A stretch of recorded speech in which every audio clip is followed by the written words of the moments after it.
నెల్లూరు నగరంలో ఆ 4 గంటల్లో పరిస్థితి చేయి దాటిపోతుంది. ప్రతి నిత్యం యువకులు గంజాయి తీసుకుంటున్నారు. సందుల్లో ఎవరూ సంచరించని ప్రాంతాలకు వెళ్లిపోతున్నారు. గంజాయి, స్పిరిట్, మద్యం, మద్దులకు అలవాటు పడిపోయారు. ఈ సమయంలో యువత ఏం చేస్తుందో అర్థం కాని పరిస్థితిలోకి వెళ్లిపోతున్నారు. యువత మైండ్ సెట్ మారిపోతోంది. ఏదో పరధ్యానం మాట్లాడితే ఆగ్రహం ఆవేశాల్లోకి వెళ్లిపోతున్నారు. ఈ పరిణామాలతోనే నెల్లూరు నగరంలో హత్యలు జరుగుతున్నాయి. గ్యాంగ్ల ఏర్పాటుకు దారితీస్తున్నాయి. ఇవన్నీ 18 ఏళ్ల నుంచి 30 ఏళ్ల లోపు వారిలో వస్తున్న పరిణామాలు.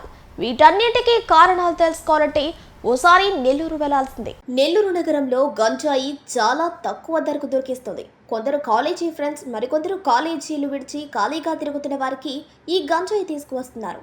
అక్కడక్కడ గంజాయి ప్యాకెట్లు దొరుకుతున్నాయి. నెల్లూరు నగరంలో కార్పొరేట్ కళాశాలల్లో సాయంత్రం అయితే గంజాయి గుప్పుమంటోంది. విద్యార్థుల స్టేజ్ నుంచి గంజాయి మత్తులో మునిగి తేలుతున్నారు. కాలేజీలు విడిచి ఇంటికొచ్చిన తర్వాత ఓ గంట బయటకెళ్తున్నారు. ఇప్పుడే వస్తాం, అలా రిలాక్స్గా తిరిగి వస్తామంటూ ఇంటి నుంచి వెళ్ళిన వారు చెట్టు కింద, గోడ కింద కూర్చొని గంజాయి పీకి ఇళ్లకు వస్తున్నారు. ఈ గంజాయి సేవించిన సమయంలో యువత ఏం చేస్తోందన్న విషయం అర్థం కాని పరిస్థితికి వారి మైండ్ సెట్ వెళ్ళిపోయింది.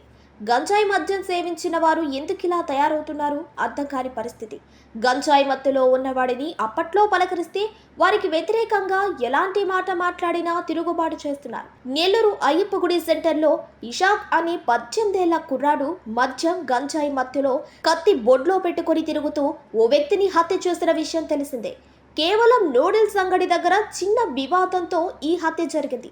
అప్పటి వరకు నిందితుడు ఇషాక్ ఎవరో కూడా హత్యకు గురైన అల్లాబక్షుకు తెలియదు.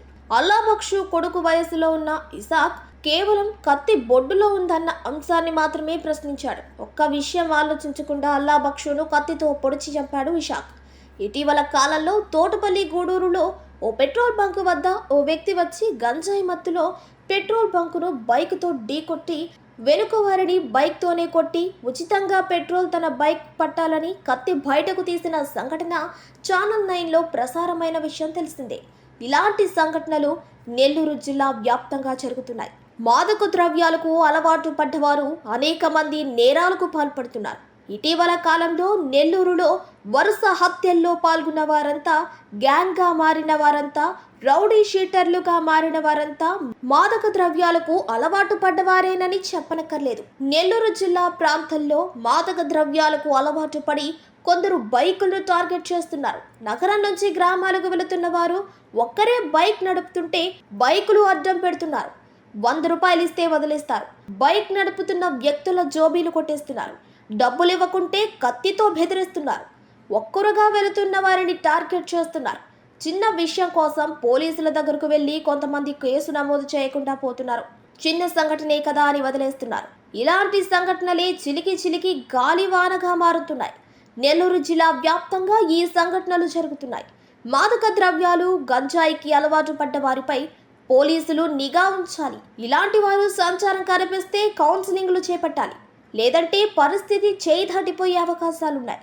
కార్పొరేట్ కళాశాలలో భారీ సంఖ్యలో ఉన్న విద్యార్థుల సంఖ్యను టార్గెట్ చేసి అక్రమార్కులు మాదక ద్రవ్యాలను అమ్మేస్తున్నారు. మాదక ద్రవ్యాలపై పోలీసులు దృష్టి సారించాలి. ప్రతి నిత్యం నిఘాబందీ కొనసాగించాలి. అన్ని పోలీస్ స్టేషన్ల పరిధిలో నిరంతరం తనిఖీలు నిర్వహించుకుంటే పరిస్థితి చేయి దాటిపోయే అవకాశాలున్నాయి.